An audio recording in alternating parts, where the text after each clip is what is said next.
Well, listen, thank you everyone for joining us today for our New Directions for Maryland Manufacturing webinar series. This is obviously program number one with Annabon Basu. But before we get into the program, just a few reminders that we ask you to please mute your phones and your computer audio. And if it's important to do that so that we don't get a lot of feedback, unnecessary feedback during the presentation. And the format to today is that we're going to hear from Annabon Basu and have a few prepared questions to ask of Annabon, and then open it up for questions and answers. So as you submit questions, and please do that through the chat section, okay? I can tell somebody's needs to mute their phone. Okay, so you use the chat section on your screen to submit questions for consideration, and we'll bring those up to Annabon after his presentation. And you can basically send that to everyone if you want, or to a particular person, like Stacy or myself, or I guess, well, Annabon will be talking, so he may not see that. So let me begin by first and foremost a special thanks to Sage Policy and its chair, Annabon Basu, for partnering with us on New Directions for Maryland Manufacturing. This is an initiative. This is the first of a four-part webinar series, and it's just one of many activities you're going to see associated with this initiative, which is designed to engage Maryland manufacturers in galvanizing stakeholder support of our industry during this critical juncture in Maryland's economy. Essentially, we want to prepare for the future and not be focused on the past. So, but before we turn it over to Annabon, I want to begin by thanking a few companies and organizations who stepped up in support of us bringing this specific webinar to you today. And we are asking each of them to say a little about their organization or company. So I know that Heather Graham is on the phone from Commerce. So Heather, it's all yours for 60 seconds. Great, thank you, Mike. Heather Graham with Maryland Department of Commerce. It's our pleasure to sponsor this and be a partner with RMI and all of the great work that they do throughout the year. For those of you who might not be familiar with us, Maryland Commerce is the state's primary economic development agency. Our mission is to stimulate private investment and create jobs in Maryland. We do this in a variety of ways by attracting new businesses to the state, supporting the expansion of our existing Maryland companies, and implementing programs and initiatives that cultivate the growth and development of our strategic industry sectors here in the state. I am fortunate to lead up the team that is focused on strategic industries and entrepreneurship, which focuses on life sciences, cybersecurity and aerospace, manufacturing, energy, and agriculture. And we look forward to continuing to partner with RMI and Maryland MEP and others in the manufacturing community to support our Maryland manufacturing base. Thanks, Mike. Okay, Heather, thank you. And of course, we've got to add you all at Commerce with the secretary on down, particularly in partnership with Mike Keller, have just done an amazing job of responding to this COVID-19 situation as it relates to manufacturing. So we owe you a debt of gratitude for that. Washington County Department of Business Development, interesting enough, they're one of our sponsors, but they weren't able to be on the line today, but they asked me to please read this statement as follows. The Washington County Department of Business Development is honored to sponsor today's RMI webinar. We fully support the manufacturing industry in our community, as well as throughout the state and nation. Together, we will rise.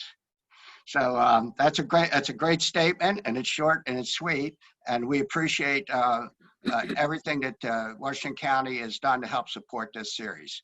Mike, I just want to add that Linda Spence is on, but her audio doesn't work well where she's located. So that's why excuse me, Linda. I apologize. Linda, thank you so much. And I agree with you. Together we rise. That's a great theme. It's a great line. Thank you so much. And you do a great job out there, particularly with the community college and the manufacturing industry. PNC, David Schwing. David? Yes, thank you, Mike. Appreciate that. As Mike said, I'm Dave Schwing, and I'm the group manager for Greater Maryland for PNC in the commercial space. In particular, we work with companies with revenues between 5 and 50 million in revenue. We're delighted to be one of the sponsors for today's webinar, so thank you, Stacy, for reaching out to us. First and foremost, we hope all of you, your families, loved ones, and teams remain safe during this unprecedented time. RMI and all of its members are so important, not only to our great state of Maryland, but to our broader economy. Who would have thought only a few months ago that we would be forced to change the way we do business, conduct meetings, and network? Here at PNC, we hope everyone stays safe, continues to be successful, and we look forward to the day when we can all get back together again. So sit back, and we hope you enjoy the webinar. Thanks, Mike. Thank you very much, David. And finally, from my brother from another mother, N. Scott Phillips from the Mid-Atlantic Region Minority Business Development Agency. Scott? Good morning, Mike. Good morning, everyone.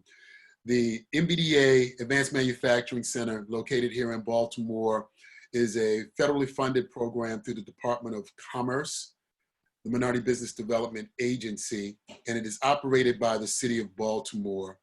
Our job every day is to work with minority businesses to assist them with accessing capital, expanding their markets, improving their opportunities for attaining contracts, and providing strategic business consulting.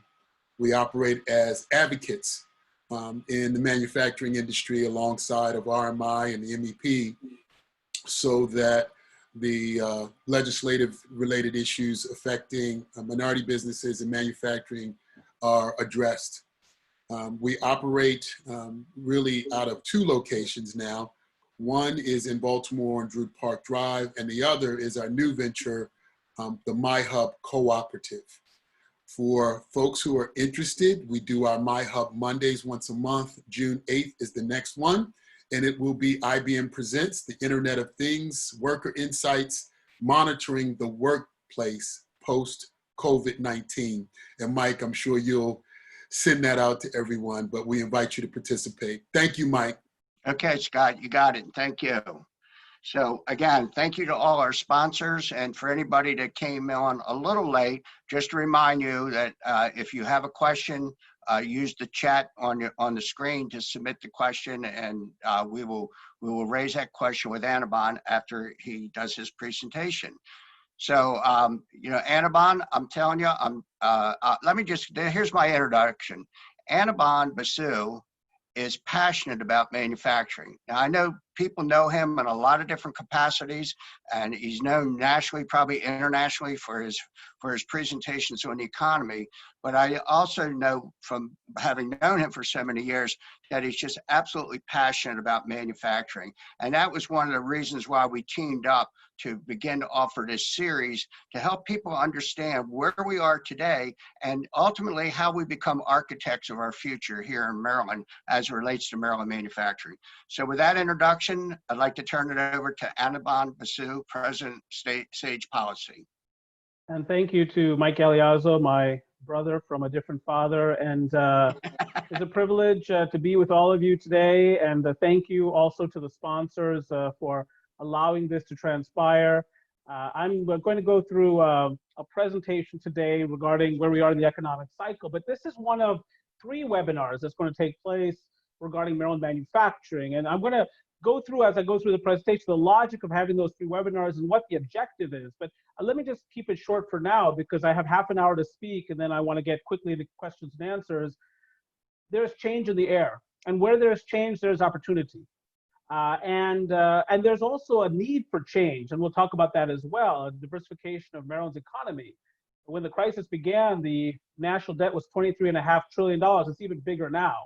And for us to be so dependent upon a federal government that is not in great financial shape is not great from the perspective of our long-term sustainability as a vibrant economy. And so manufacturing is part of the story here because manufacturing is a way that we actually create net new wealth. I'm a service provider. So, you know, if I give a webinar or I give a speech in person at some point in the future or whatever, and let's say I'm compensated for that, I haven't created any new wealth for the society. I've got a credit, somebody else has a debit, and that's it. But manufacturing creates net new wealth. So let's keep that in mind as I go through this and we have our discussion during the Q&A. I've entitled today's presentation, The Return of the Economist, It is a Lord of the Rings themed presentation. Again, thank you to RMI and the sponsors for making this possible. There's lots of ways to start a meeting, of course, or a webinar, prayer, national anthem, pledge of allegiance. I like to go with the ring verse, which says 3 rings for the elven kings under the sky, 7 for the dwarf lords in their halls of stone, 9 for mortal men doomed to die, 1 for the dark lord on his dark throne, in the land of Mordor where the shadows lie, 1 ring to rule them all, 1 ring to find them, 1 ring to bring them all, and in the darkness find them. You will see this organizational framework throughout this presentation: 9-7-3-1, 9 rings for the kingdom of men and women, 7 for the dwarves, 3 for the elves, 1 for the dark lord. The dark lord has been busy.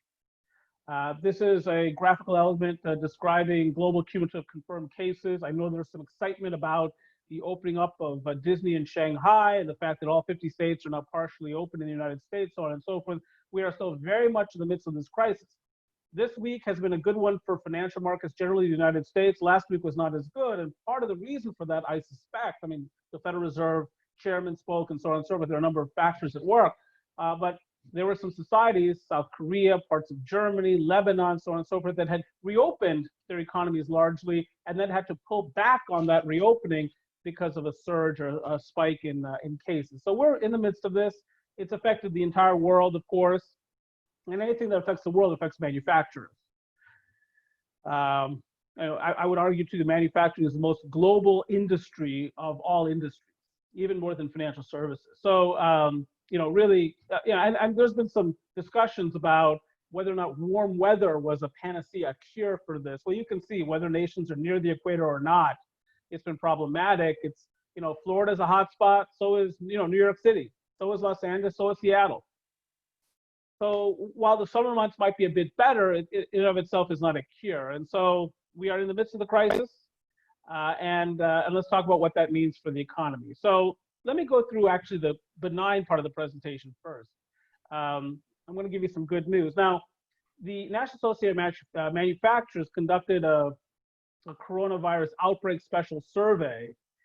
And you can see some of the data here. Nearly 36% of respondents say they are facing supply chain disruptions. More than 53% of manufacturing firms anticipate a change in their operations. More than 78% say that uncertainty around the COVID-19 outbreak is likely to have a negative financial impact on their businesses. Respondents were split between having an emergency response at their company, 51% versus 49% not. So, I mean, by and large, of course, manufacturers have been affected. In some places considered an essential industry, in some places not. So, but what do we want to get back to?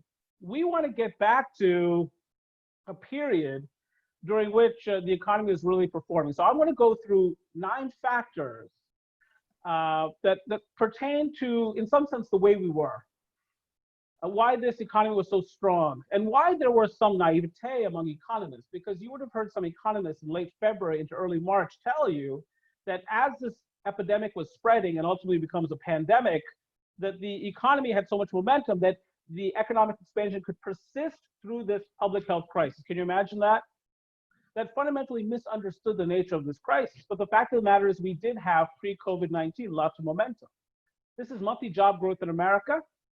For 113 consecutive months, we had job growth in America. During that 113-month period, we added 22 million net new jobs. Now, you probably heard that over the last 9 weeks, we've had about 39 million Americans file for unemployment insurance. So we have easily wiped out the job growth during the period of growth. I've indexed the data on 2 separate axes here, as it turns out. The left axis is April 2002 versus February of 2020. The right axis is March of 2020 and April of 2020. We only have data through April. Obviously, we're in the middle of May, but much damage has been done to the economy this month. I had to come up with a separate axis because in April of 2020, we lost 20.5 million jobs. And if I try to graph that on the same axis, all these other lines just disappear. For instance, the previous month, March, that other red bar there, the tiny one, that's a month during which we lost 870,000 jobs, but it looks minuscule, doesn't it? And so that's why I've done this. So, I mean, the unemployment rate nationally was at 3.5% pre-crisis. That was a 50-year low in unemployment. You would have had to go back to December of 1969 to find unemployment as low as it had been. And just to give you a sense of how long ago that was, the Orioles were good back then. That was a very long time ago. You know, some of the data have not yet caught up to the reality. So this is Maryland non-farm employment. This is change in the number of jobs supported by the economy from March of 2019 to March of 2020. So if you say, Anibal, you know, COVID-19 really started hitting us in March. So obviously Maryland's, job totals for March 2020 must be much lower than March 2019. No, actually, according to the official data, that Maryland supported 6,500 more jobs in March 2020 than it did in March 2019. Now, why did that happen? This is statistical. The so-called reference week, the week during which the survey was conducted to come up with the job estimates for March, that survey was conducted early in March. So what this is really comparing is early March of 2019 versus early March of 2020. Well, the crisis doesn't begin in earnest until March 9th. You say, Anibal, you're dead wrong about that, sir. They call it COVID-19 for a reason. They discovered it in 2019. Yeah, you're right. But it wasn't until March 9th that the US financial markets even noticed that there was a crisis. Prior to that, by and large, the markets were trading quite nicely. For on March 9th, the Dow Jones falls more than 2,000 points. That was, on that day, a record for point loss on the Dow in a single day. We set another record for point loss on March 12th and then again on March 16th. But it wasn't until that time that it really started to affect the American psyche. Oh, yes, you're right. By late February, early March, we were fist pumping, we were elbow bumping, we were doing the kid and play toe tap and so on and so forth. But for the most part, the effects were not felt until the last 3 weeks of March. March 11th is when the Utah Jazz are ushered away from the basketball court as their all-star center, Rudy Gobert, is determined to have COVID-19. A few days later, another all-star Utah Jazz forward, Donovan Mitchell, also diagnosed. It was around that time that the NBA season is canceled. So again, enjoy this part of the presentation because it gets worse from here. This is a stroll down memory lane where we were. Now, key point here, look at manufacturing. Between March of 2019 and March of 2020, we added manufacturing jobs. If you look at Maryland manufacturing employment, back to the year 2000, in recent years, we've been adding manufacturing jobs. It is possible. And if you've got more and more CEOs, global CEOs, multinational CEOs saying, I'm going to be shifting around my supply chain. I might be bringing more of my supply chain back to North America because we've now ratified the US-Mexico-Canada trade agreement, because maybe I've had issues in China, whatever it happens to be. I'm tired of the president yelling at me, so I'm going to bring more of my production back home. Well, here's Maryland with this phenomenal port on I-95, about to deal with the Howard Street Tunnel, and with all the research and development that we do, and it's a commercialization proposition. But even without all of the focus on manufacturing that there should have been in recent years, we've been adding jobs. This is gross domestic product, Maryland manufacturing. It's been climbing. Now, it stopped climbing in 2018. That was the effect of trade wars, strong US dollar, which among other things frustrates export growth, a bit of weakening in the US auto sector, which peaks in terms of the cycle circa 2016. We were less affected by the issues at Boeing, for instance. Some other states were more affected by that. But nonetheless, we had a manufacturing recession for much of last year. And so you can see that manufacturing output in Maryland didn't climb quite as fast in 2019 as it had previously. But we've made a lot of progress. It can happen here. And we'll talk more in the weeks to come, as RMI continues to fashion these sessions about what Maryland needs to accomplish if it wants to have a manufacturing renaissance, where we create jobs, build output, so on and so forth. Now, again, a bit of a stroll down memory lane. We had such consistent job growth that the unemployment rate, as I say, hit a 50-year low. And the principal complaint among manufacturers was what? Can't find workers.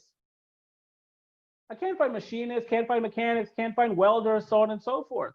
You're not alone. Construction, those folks will tell you, I can't find carpenters, I can't find electricians, I can't find plumbers, I can't find heating and air conditioning professionals, I can't find roofers, I can't find glaziers, I can't find superintendents, I sure as heck cannot find estimators. Trucking firms will tell you, I can't find mechanics either, and I cannot find drivers. But of course, that was a while ago. Now, this slide shows three rates of unemployment: men in blue, women in green, total unemployment in red. The official unemployment rate in April of 2020 was 14.7%. A couple of things to note about that. One, don't believe it. because there's a bit of a glitch in the survey data, and most economists have looked at that, including myself, conclude that actually the unemployment rate was understated by about 5 percentage points in April because of the difficulty some people had answering a particular question, and that by April we were close to 20% unemployment. We're into beyond 20% now. The other thing to note is that unlike the previous cycle, in which men were hit harder economically than women because manufacturing, construction lost so many of the jobs, and those tend to be male-dominated industries, this time is different. Even though the overall official unemployment rate is 14.7%, female unemployment in our country is over 16%, because many women have been displaced from retail, hospitality. Also, many women are on the front lines of delivering care.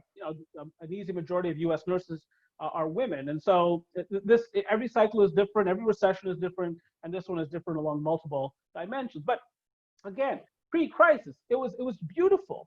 Low unemployment. I mean, this is March 2020 unemployment rates for the largest 25 metropolitan areas in America.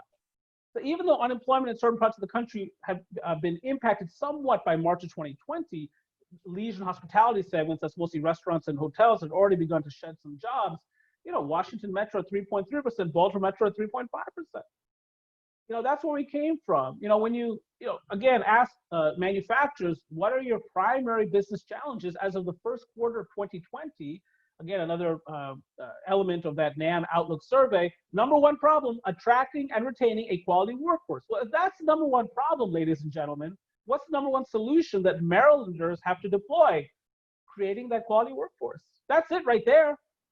Now, there are other issues, of course. Yes, we've got to continue to invest in dredging at the Port of Baltimore. We've got to deal with that Howard Street tunnel so we can have double stacking of containerized cargo, all those kinds of things. But it's here, man. It's here.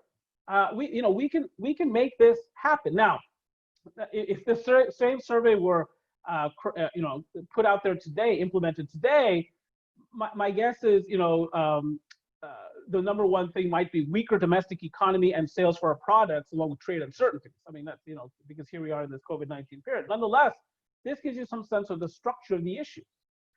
So when you've got such low unemployment, when you've actually got more job openings pre-crisis than unemployed, guess what happens? Wages go up.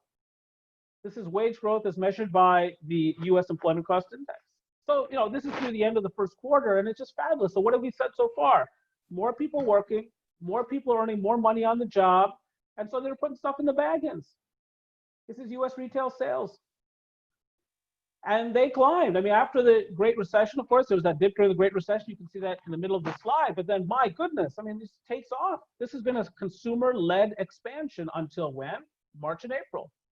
In March, retail sales begin to fall off the table. By the way, that's not good for manufacturers, as you know. So what are consumers often buying at retail is manufactured items. They might be manufactured in America or not, but manufactured items.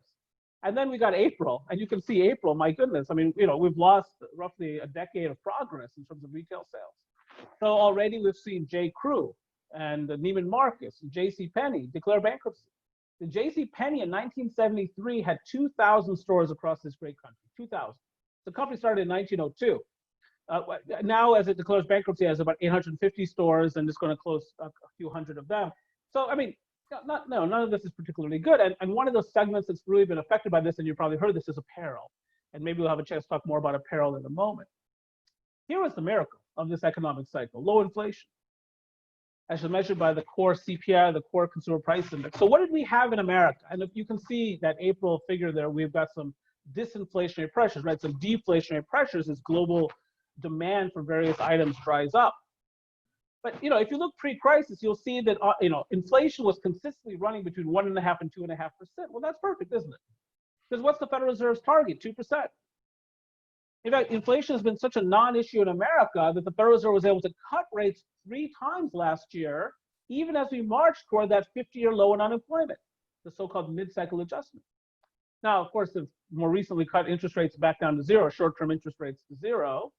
The 10-year Treasury, as I'm speaking to you right now, is 0.656%. That is to the second update. So perfect, right? Low unemployment, low inflation, low interest rates. Interest rates are hobbit-sized. This is the yield on the 10-year Treasury. This is the most liquid bond in the world, right? More people buy and sell the 10-year Treasury instrument than any other bond in the world. That's why it gets all the attention, like the popular kids in high school.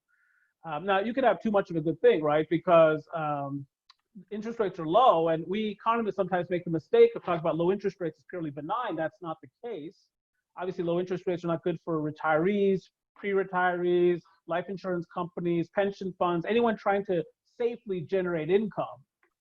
And the other thing is that when interest rates are this low, the yield on the 10-year right now is 0.654%. That's the update to the second. It's a sign of fear, isn't it? That people are sitting in these safe instruments, not caring too much about how much interest they collect. They're just trying to preserve capital. But if you're trying to perpetuate a growth cycle, a borrow and spend cycle, borrow and spend, borrow and invest, low interest rates are quite helpful. Mortgage rates, of course, those are interest rates, and they've been low. And with so many Americans finding work and seeing raises and so on and so forth, I mean, Amazon raises minimum wage to $50 an hour pre-crisis. So, certain other companies, you'll see minimum wages of $20 an hour.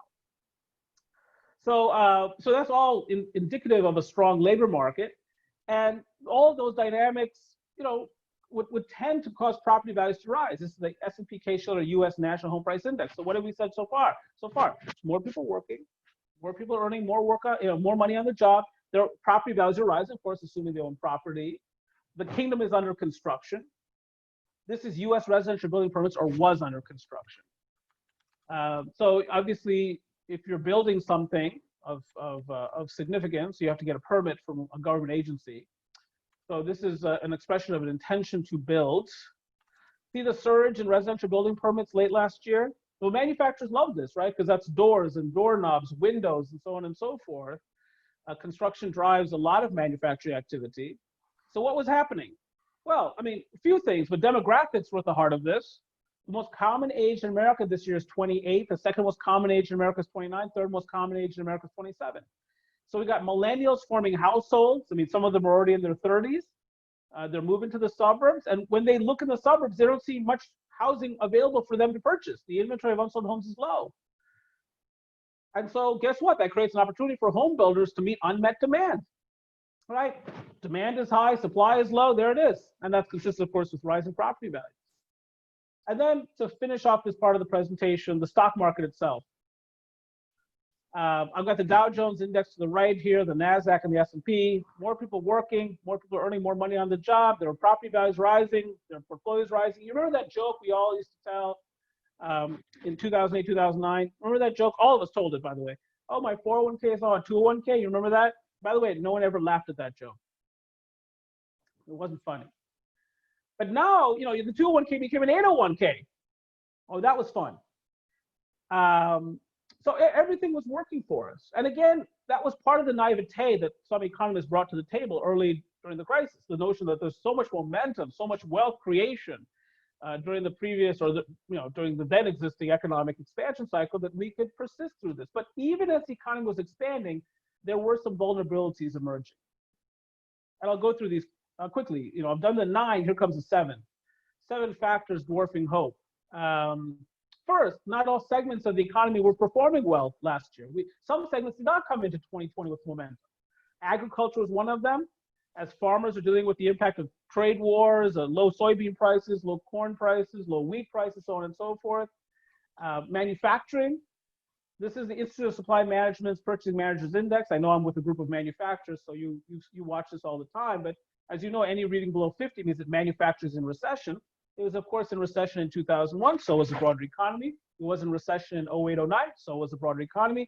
But 5 months late last year, it was also in recession, readings below 50.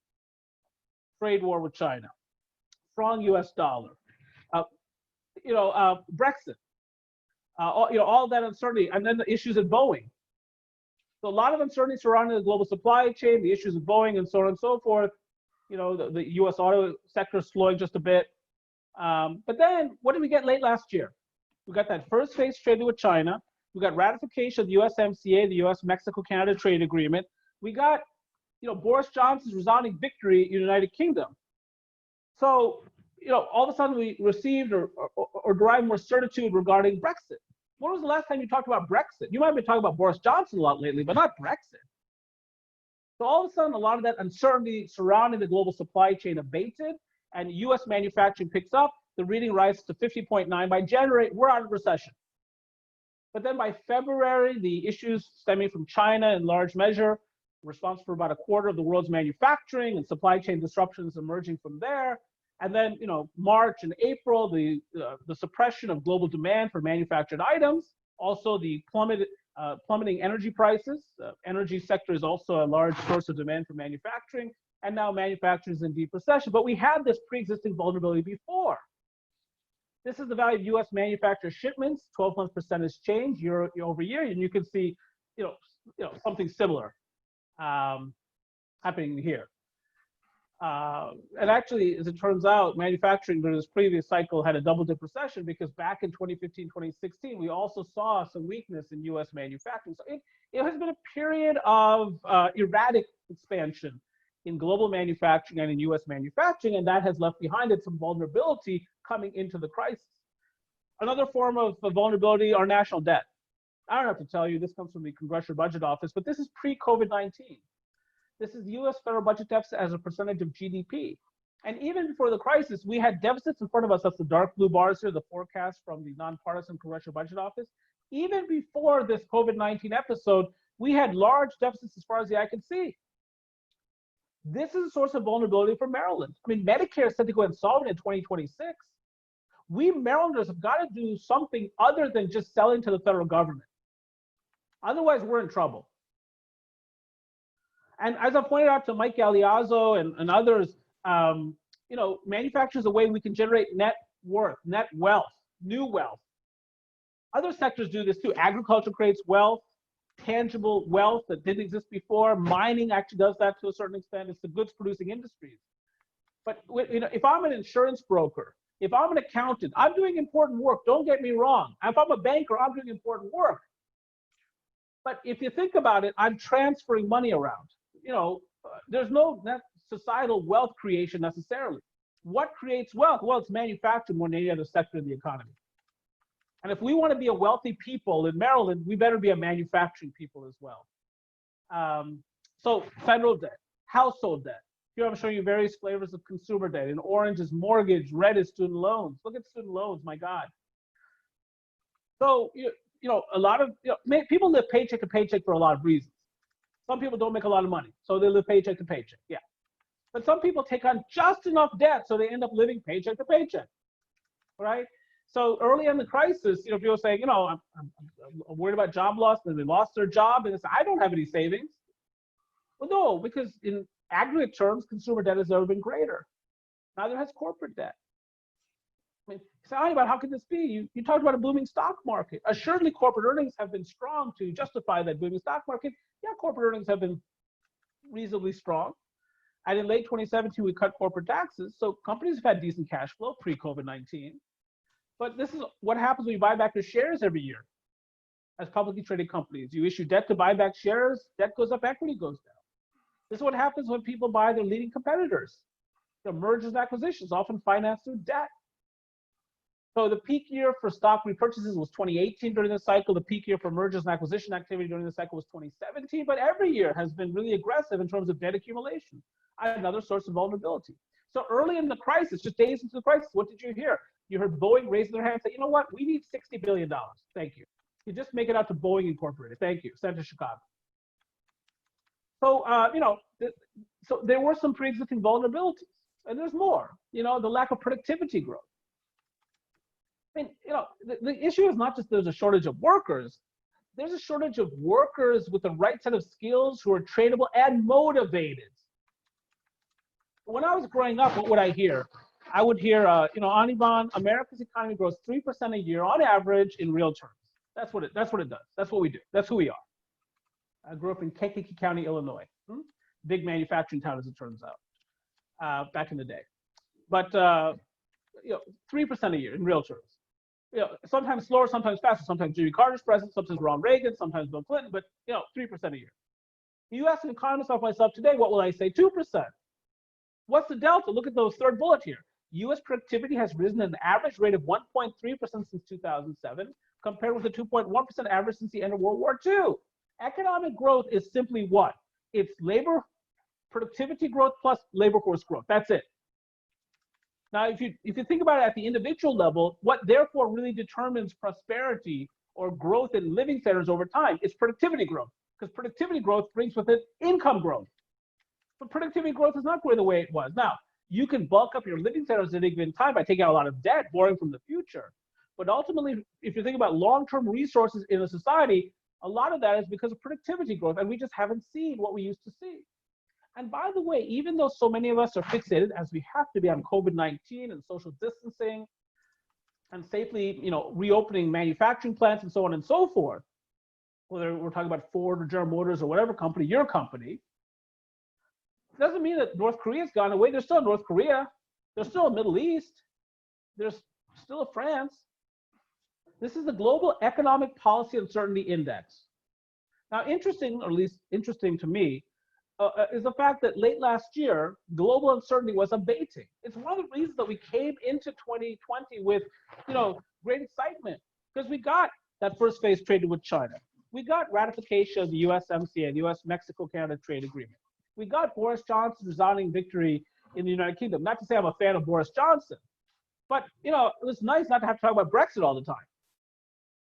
And so uncertainty actually abates, but now, with all these global supply chain disruptions, with supply chains fragmenting, trade volumes dissipating, every nation going its own way, policy-wise, uncertainty is back on the rise. And then finally, stock market was high coming into this period. This is the price-earnings ratio. I won't go through this too much in the interest of time. I've got about 5 or 6 minutes left, but this is the price-earnings ratio. So I'm trying to juxtapose for you here the price of shares on the S&P 500 vis-a-vis the underlying corporate earnings. Now, price earnings have compressed a bit during the crisis, but pre-crisis, you would have had to go back to March of 2000, just before the dot-com bust, to find a stock market so priced to perfection. And what goes up can come down. What goes up a lot can come down a lot. I've actually been impressed by how well the stock market has held up, trading at 24,468.33 as we speak right now. So now, don't get me wrong. The previous decade was a phenomenal one for America. What do I mean? For decades, America's share of global output was in decline. And some of that was engineered. By whom? The Americans. It's the Americans who fashioned the Marshall Plan to help rebuild Europe post-World War II. It's the Americans who spent their own treasure to help accelerate Japanese recovery post-World War II in an effort to try to transform our sworn enemies into our future trading partners, and boy, did it work. Germany today is the 4th largest economy in the world. Japan is 3rd. But something special happened during the previous decade. America's share of output actually rose from 23% at the beginning of the decade to 25% by decade's end. There's something special about the American people. People talk about American exceptionalism. We are exceptional. We're not perfect. Our broken politics, our national debt, our infrastructure, we're not perfect. Mitch McConnell, we're not perfect. But we are less than 5% of the world's population. We're a quarter of its output. That's pretty special. But does that performance justify this performance? This is stock market returns by country, 2010 to 2019. Look at America's stock market return here, 256%. Now, a decade has 10 years. Divide 256 by 10, and you get a back of the envelope calculation of the annual rate of return on stocks. My goodness, it's through the roof. Look at this vis-a-vis other countries or regions, like India, which grows during a tough economic year pre-COVID-19 at 6% in real terms. Emerging markets generally grow faster, but you would not know that from its stock market performance. So whether we look in absolute terms at price earnings ratios or relative terms, which I'm showing you here, vulnerabilities. And there have been a lot of attempts to compare this crisis to 2008, 2009. From a stock market perspective, to October 1987, to 9/11.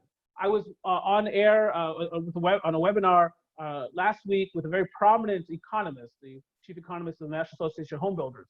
He compared this to Katrina. I say phooey on that. This defies comparison. It's totally different.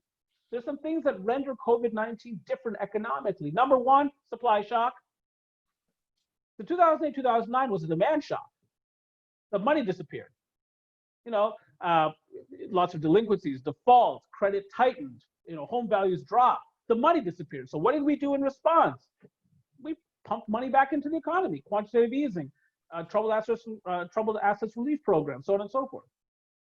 You know, even banks with really strong balance sheets, you know, like a PNC as an example, really strong balance sheet. If I remember correctly, they were actually forced in some sense to take on TARP money because we want to just put so much capital and liquidity back into the banking system. PNC is a wonderful institution, of course. So, you know, and that fomented the lengthiest economic expansion in American history. But this is supply shock. You can't solve this by printing money. If people can't go to work, you know, you can send them checks, but in terms of output generation, it's not going to be there. This quarantines, travel bans and restrictions, closure of public places, which, you know, prompts factory closures as an example and further supply chain disruptions. Now, it's true as people lose their jobs, you know, 20.5 million jobs lost in April, for instance, 39 million, you know, people filing for unemployment insurance, that triggers a loss in demand. That people have less money. And even if they don't have less money, what they have is a less opportunity to go shopping. So actually the savings rate goes way up. And so that affects economic output, that impacts transactional activity. And of course, the global economy was already fragile coming to this period because we had those trade wars. And we have seen supply chains, global supply chains fragmenting and global trade fragmenting. I won't go through all of this, but second bullet here from the International Monetary Fund, already trade wars had pushed global growth in 2019 to its lowest level since its 0.7% contraction in 2009. We entered the year with some vulnerability, with some lost momentum. We were excited about 2020, but we didn't come into 2020 with strength. Now, the International Monetary Fund was forecasting coming to the year that the global economy would grow 3.3%. The new forecast, -3%, and I suspect that will be revised downward. American economists are coming to terms with how devastating this is. Conference Board predicts a 44.5% decline in GDP for the second quarter on an annualized basis. By comparison, during the worst quarter of the Great Recession in late 2008, the economy shrank 8.4%. Now, the Conference Board also breaks down, its forecast. You see that in the final bullet on the left-hand side. The Conference Board also is a private organization in New York. It also produces the Consumer Confidence Index and the leading economic indicators index. But in any case, they break it down and they expect that exports during the second quarter will decline around 35% on an annualized basis. But the big loss is from consumer spending. Now, to the extent that consumer spending is affected, that affects manufacturing demand. To the extent that exports are affected, that's a reflection of weaker demand for manufactured output from the United States. And so, none of this is particularly good. This is the worst quarter of our economic lives. This is it. If we ever have a worse quarter than this, I will not be delivering webinars. I won't want to talk about it. I don't actually want to talk about this. And of course, some people are more vulnerable than others. This comes from the Federal Reserve Bank of St. Louis. So I won't go through all this in the interest of time, but if you look at the second bolded row there, employment occupations at high risk of layoff, out of the 144.7 million jobs captured in this study, 67 million roughly at high risk of layoff, or 46% of total employment. So if I tell you that the peak unemployment rate could be 30% at some point, maybe this month or early next month, that's not unreasonable. Yeah, it's a depression. Because some of the quarterly data and even the monthly data have been somewhat lagged, have not really fully shown the devastation. Economists and others have been looking for high frequency data. Here's some. This is initial weekly claims for unemployment insurance. Comes out every week. We got it this morning at 8:30 a.m. During the week ending May 16th, 2.4 million additional Americans filing for unemployment insurance. Now, the good news here is that you can see here the trend is downward, but it's still massive relative to that blue line there, which was where we were pre-existing, around 200,000 initial claims for unemployment pre-crisis.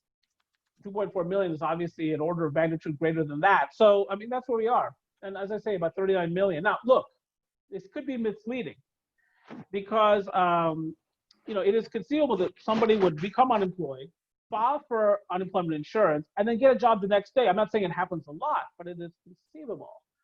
So what might matter more are the contingent claims series, and this is awful. 25 million people on unemployment insurance for the week ending May 9th. And now the contingent claims data are a week lagged. So that's where we are. It's awful. And interesting, when some of us try to reopen our businesses, let's say retailers, restaurants, oddly enough, we might have a tough time getting our workers back. Some people have completely given up on being part of the labor force. The labor force participation rate is plummeting. It's not something that's been covered by economists so far, but it should be, because a lot of people are just seemingly disappearing from the labor force. They're just not interested in getting a job, even when the economy starts to recover. And the second thing is, with those quite generous unemployment insurance benefits that federal government add on to state benefits at $600 a week, I suspect a lot of employers are going to hear when they start reopening their businesses from their workers, hey, you know what, I'll catch you in August, because those run out in July. But let's talk about now some good news, right? Because there will be a recovery to come. And I just have a couple more slides here, but there's been all this debate about whether or not the recovery to come would be an L, Nike swoosh, square root, check mark, U, V, W. Well, let me tell you something. It's going to be a V. It's going to be an awkward V, because the segment that goes down on that V, a V is made up of two linear segments, that line down is going to be lengthier than the line back up. Complete recovery will prove elusive for years. But when you look at various forecasts from people I really respect, like the folks at Oxford Economics, so that red line there was their January forecast for global economic growth. You see how nice and smooth that is? That's where we were before, right? Coming into 2020 with growing momentum, trade tensions abating, so on and so forth. The blue line is the current forecast. And, obviously it reflects what we all know. The economy is, shrinking, really quite quickly. What this basically says, if you look at the index here, is the global economy over the next 2 quarters will shrink about 10%. That's what basically this says. And then what do they show? A sharp bounce back in economic activity.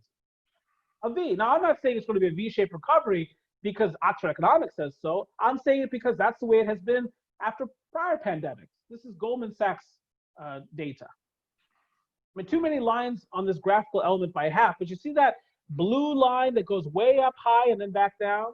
That characterizes Hong Kong's economy during the SARS epidemic of 2003. So the 0% line, that skinny black line, shows you what the pre-existing rate of growth had been in these various societies. So obviously early in the crisis, the public health crisis, growth goes below the pre-existing average rate of growth, of course. And then if you look at that blue line, you'll see it gets worse before it gets better as more segments of the economy are affected by the crisis. But then what do you see here? A V, sharp bounce back. You see a lot of V's on this chart. That's what it is. We turn the economy off, we're turning it back on. Now, look, if you measure this in the form of weeks, right? Because, Harford County opens up and Carroll County opens up, but Prince George County says no, Montgomery County says no, Baltimore County says no. If you look at it from the perspective of weeks, it's not going to look like a V. This is measured in the form of months and quarters. And if you look at it from that perspective, it's going to be a V. Now you might say to me, Anirban, but what about the fall when this thing comes back? Oh, this is now, belief, right? I'm trying to forecast the most likely scenario. The cure, as I say, doesn't come from the federal government or the Federal Reserve. It comes from Regeneron, Pfizer, Merck, Gilead Sciences, Bayer AG, Johnson & Johnson, Moderna, somebody in the life sciences community, a manufacturer, who comes up with a therapy, eventually a vaccine. And my very strong feeling is that by October, November, December, the period about which we're very concerned, we'll have a better medical toolkit. And that's because of the geniuses in the life sciences sector, obviously a segment of manufacturing. Another reason I think it's going to be a V is there's so much stimulus out there. 4 phases of stimulus already, the biggest one here being phase 3, the Coronavirus Aid, Relief, and Economic Security Act, or CARES Act.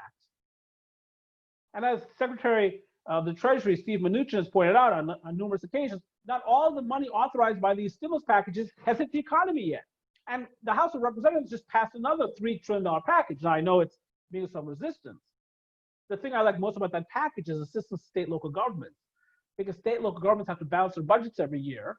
The federal government doesn't, and federal government borrowing costs are very low right now.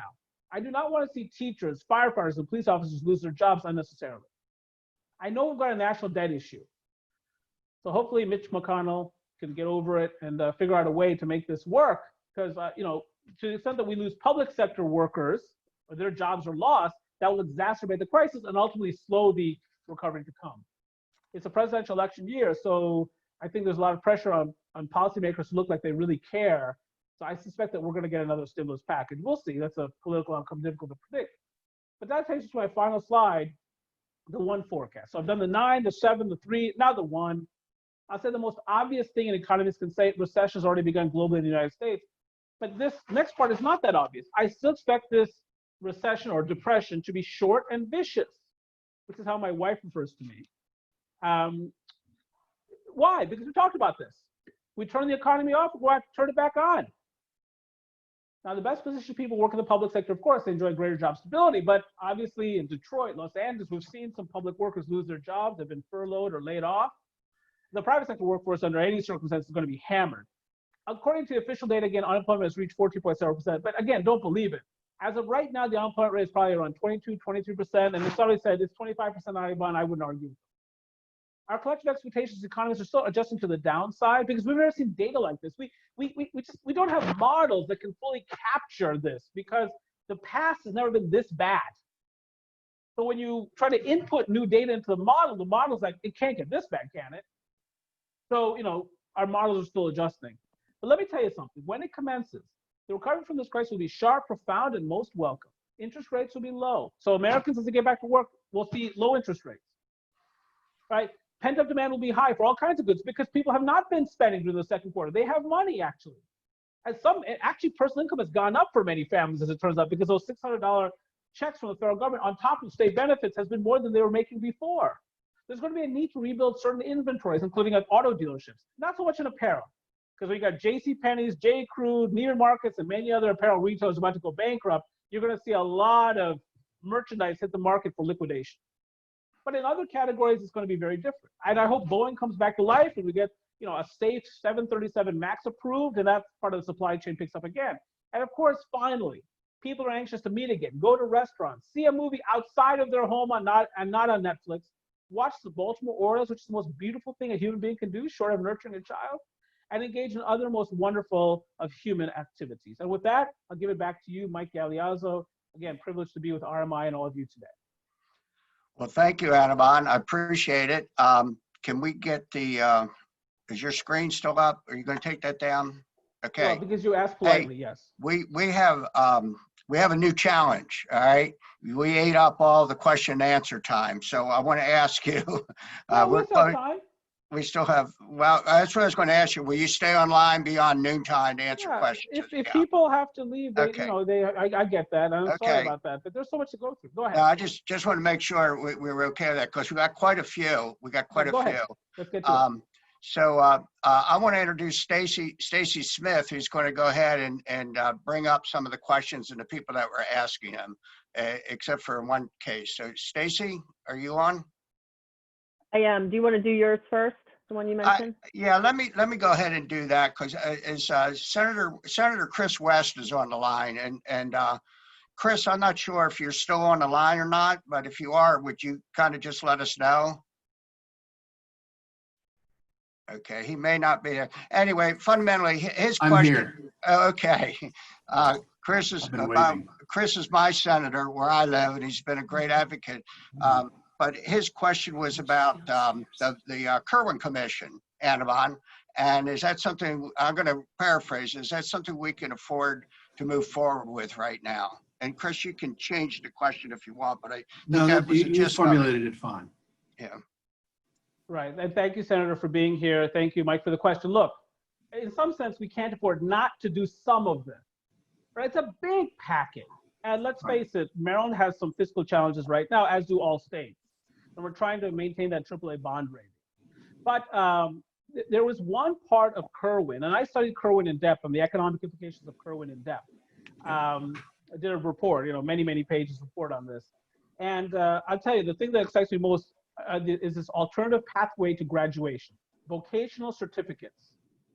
And if you think about trying to create a manufacturing workforce of the future, we've got to reintegrate vocational instruction into our schools, all of them, not just the vocational schools. There are some vocational schools out there. And we don't actually use the word vocational anymore because that's a pejorative, right? We say career and technical education, so no one knows what you're talking about, but it's vocational training. And that's the part that I think the legislature should really move forward with aggressively. An alternative pathway to graduation. And thank you, Senator West. Yeah, that's the one. So if we can't do anything else now, let's do that. And let's reintegrate vocational training and career preparedness including a heavy focus on manufacturing, construction, logistics into curricula. And let's introduce young people to those opportunities to be part of the middle class early on. And some of these folks find their opportunities in manufacturing, construction, and other trades accidentally because they run out of other things to do. Let's put this in front of them. This is an alternative. So is college. So is a liberal arts degree. So is a STEM degree. All of these are your options. And none is better than the other.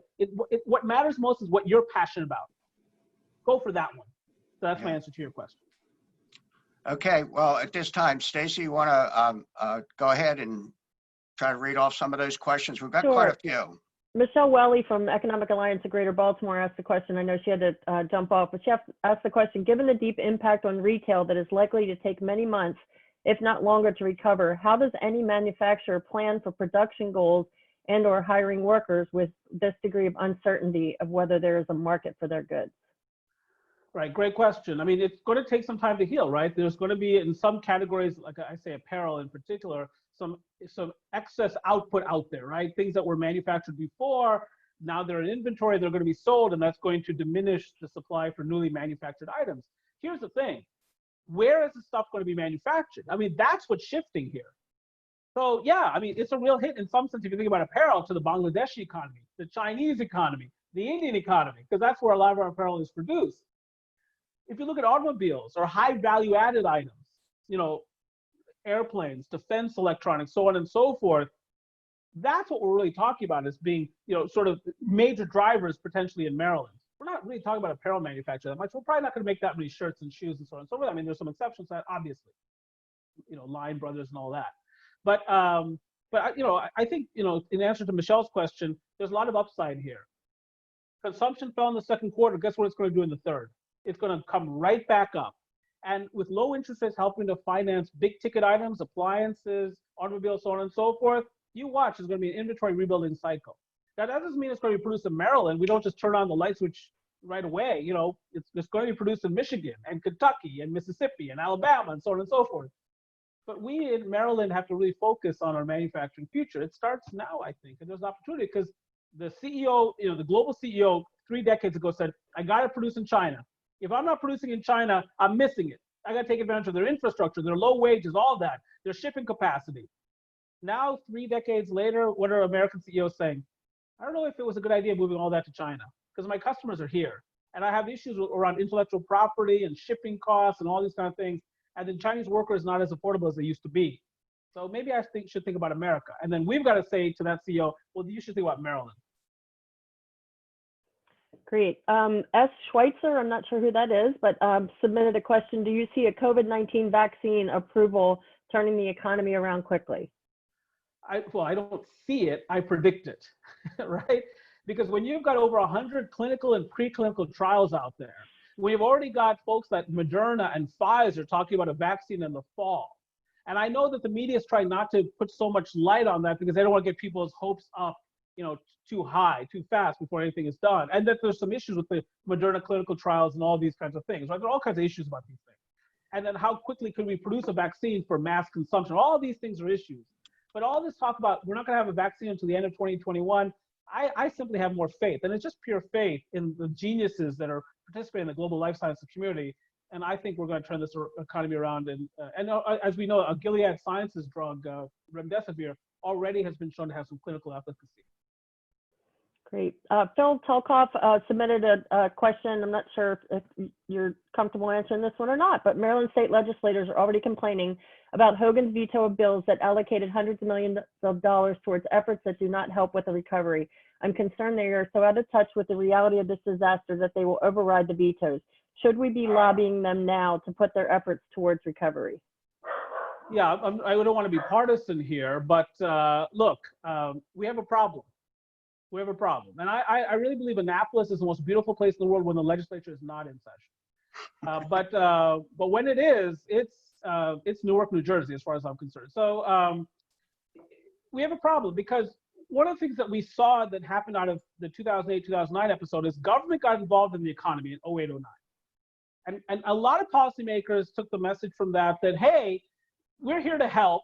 The private sector can't handle it. We need to be more involved in the day-to-day activities of business. And I think we're going to see that again here. There's going to be a lot of push for social engineering and so on and so forth, and government to be more involved. The market takes care of a lot of problems, right? But the market is not allowed, the free market is not allowed to work as it should.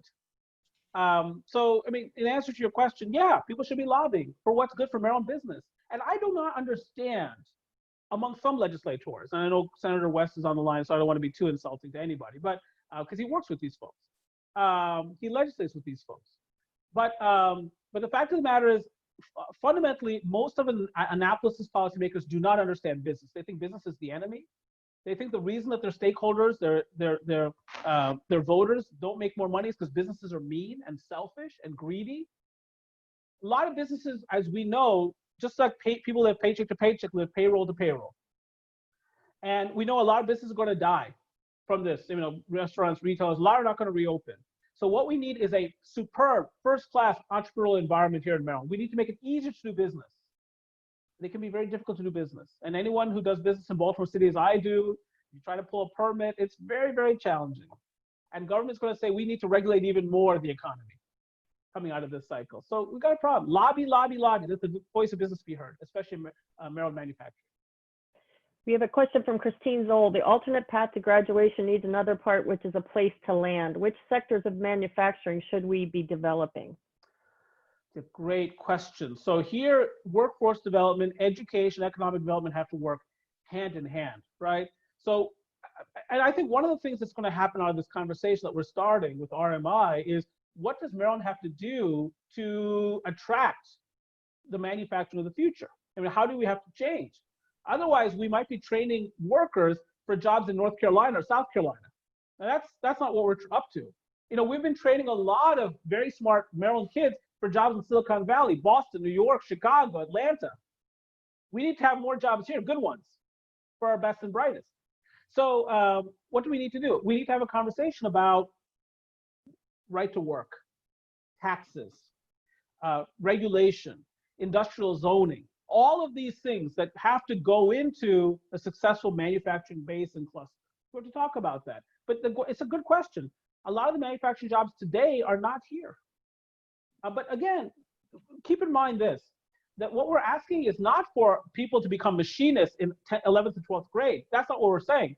We're trying to position people so that if they want to become a machinist upon high school graduation, they have enough intelligence, enough technical facility that they can learn on the job those skills, and they can build a career path. That's what we're trying to get to, and I still think that that's a worthy or worthwhile, even before the manufacturing jobs are here. Great. I know somebody asked a question about reshoring, and we're actually going to cover that in the next webinar, which is scheduled for June 12th, and Anirban will be addressing that specifically. But is there anything in general you want to say about that? I know you mentioned it here a time or two, but anything else that you want to just add?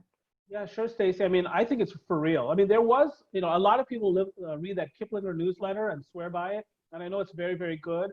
And there was a write-up in the Kiplinger newsletter suggesting that reshoring was not real, it was a fantasy. That how were you going to give up on the Chinese supply chain and that infrastructure and all of that? I think reshoring is real. I think when you look at survey data and the attitudes of American CEOs, they're coming to the conclusion that it makes more sense to bring more of their production to North America, in part to take advantage of the new NAFTA, the ratified USMCA, the US-Mexico-Canada Trade Agreement, which makes it much more advantageous for CEOs or multinationals to locate more of their production in North America to gain access to favorable tariff treatment. Otherwise, they don't get that. And yes, you know, I think a lot of people are you know, just don't want the president to yell at them anymore. So, you know, all kinds of things happening there. I think reshoring is real. And again, it would be a shame if Maryland does not get on that bandwagon, because we need to diversify this economy and we need to rebuild that middle class. And we just can't have the middle class dependent on government jobs.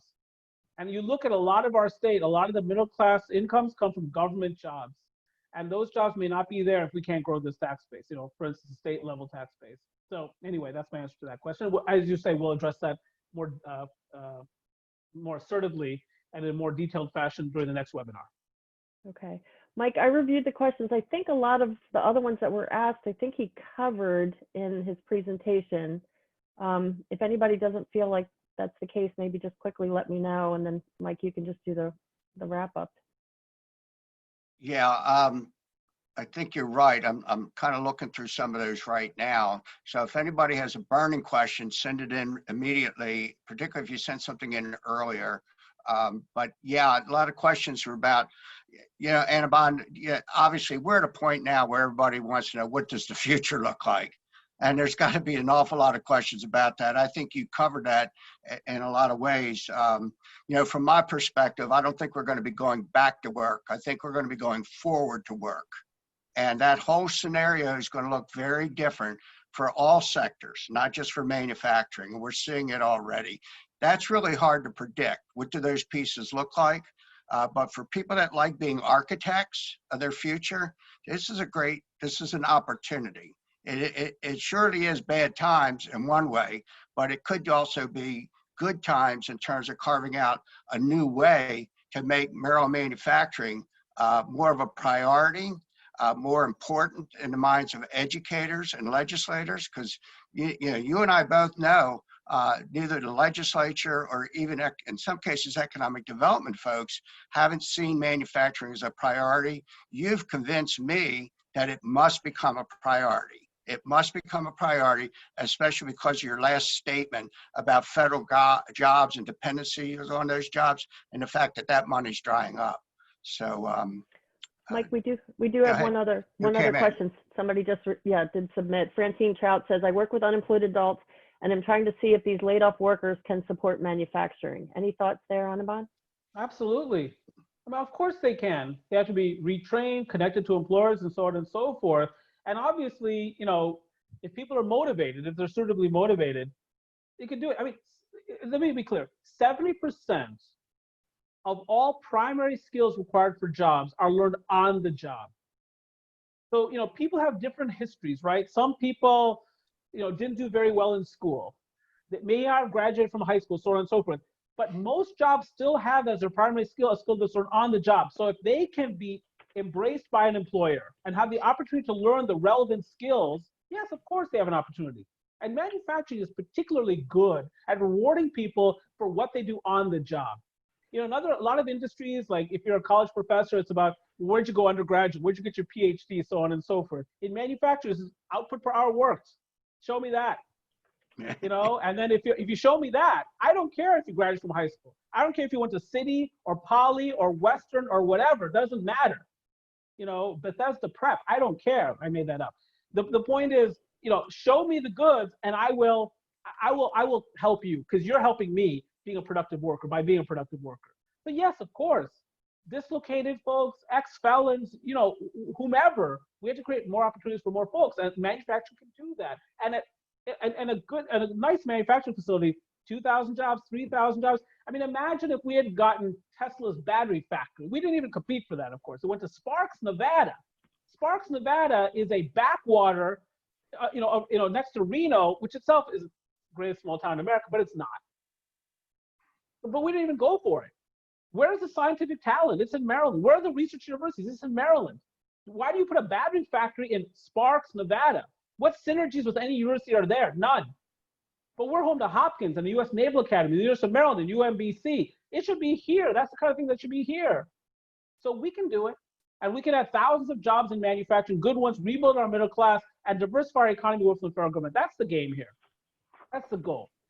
And unfortunately, there are a lot of folks here, when they think about manufacturing, they think about Bethlehem Steel and Bethlehem shipyards and so on and so forth. They associate manufacturing with dirty industries and decay and job loss. That's history. We got to, as Mike says, we got to, work toward the future. Well, Annabon, that's a great way to wrap this up. You definitely lit a fire under me. So I want to again thank all our sponsors. I want to let everybody know that we have recorded this, and Stacy is going to get back to everybody on how to access the recording. And Annabon, we're going to talk to you about getting the slides out, if that's okay to everybody. so they can have it. But I would encourage everyone, if you're still online, to think about coming to joining the next webinar on reshoring and part 2 of AnabonsOnFire.com. So with that, thank you all very much. Thank you. And have a Thanks good for being day here. and be safe. Thank you. Bye now. Good to see you, Peter.